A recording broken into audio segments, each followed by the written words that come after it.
Salam Merdeka Belajar. Kembali lagi bersama saya Irma Pangestika, calon guru penggerak angkatan 4 Kabupaten Boyolali. Di sini saya akan menyampaikan tentang koneksi antar materi pembelajaran diferensiasi.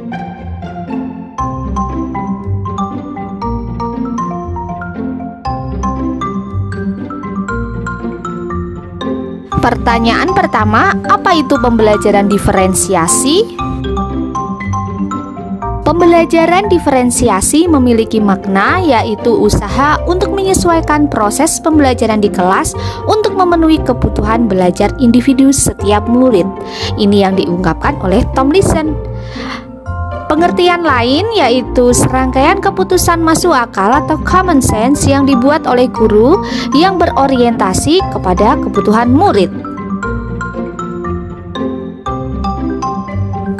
Ciri pembelajaran diferensiasi yang pertama, kurikulum. Memuat tujuan pembelajaran yang didefinisikan secara jelas. Yang kedua, sumber belajar.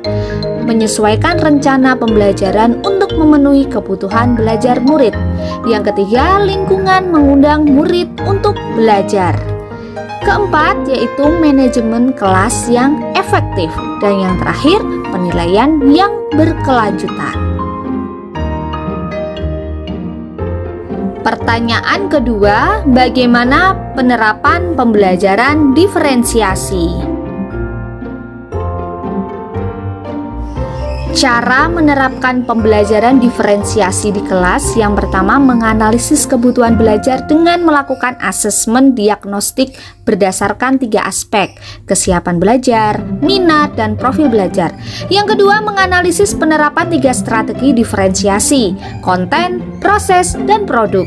Ketiga, mengimplementasikan RPP diferensiasi dalam konteks pembelajaran di kelas. Yang keempat, menunjukkan sikap kreatif, percaya diri, mau mencoba mengambil resiko dalam menerapkan berbagai ide strategi pembelajaran diferensiasi.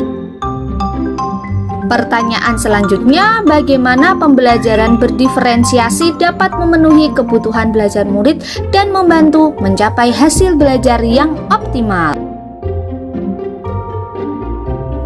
Yang pertama, melakukan pemetaan kebutuhan belajar, meliputi 3 aspek.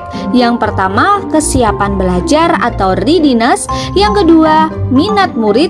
Dan yang ketiga adalah profil belajar murid.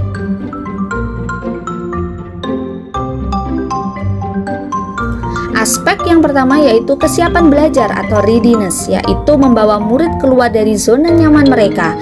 Namun, dengan lingkungan belajar yang tepat dan dukungan yang memadai, mereka tetap dapat menguasai materi baru tersebut sesuai yang dicanangkan oleh Tomlinson melalui The Equalizer. Aspek yang kedua yaitu minat belajar, yaitu pembelajaran yang menarik perhatian murid, menciptakan konteks pembelajaran dikaitkan dengan minat individu murid, dan menciptakan kesempatan belajar di mana murid dapat memecahkan persoalan atau problem-based learning.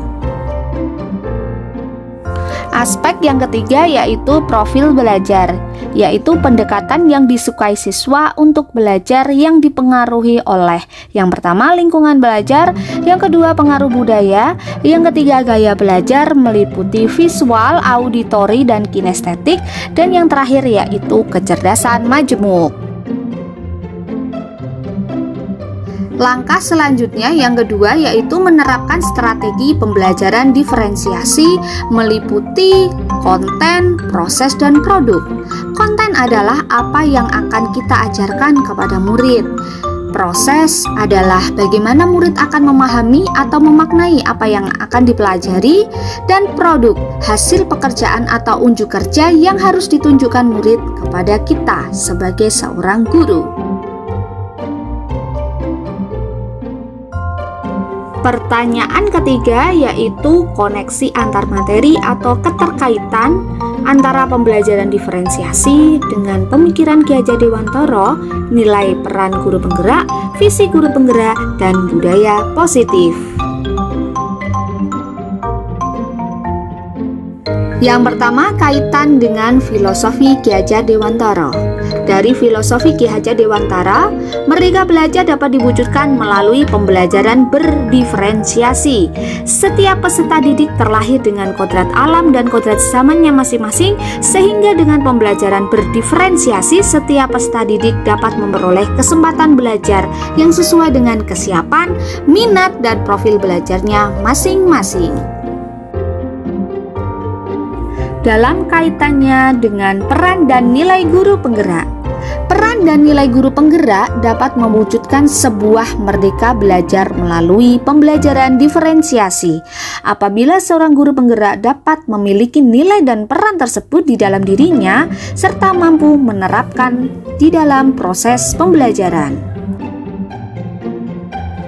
Dalam kaitannya dengan visi guru penggerak, pembelajaran berdiferensiasi dapat membentuk profil pelajar Pancasila sesuai dengan visi guru penggerak dan sekolah yang dibangun berdasarkan pemetaan kekuatan internal dan eksternal melalui pendekatan inquiry apresiatif melalui tahapan Bagja.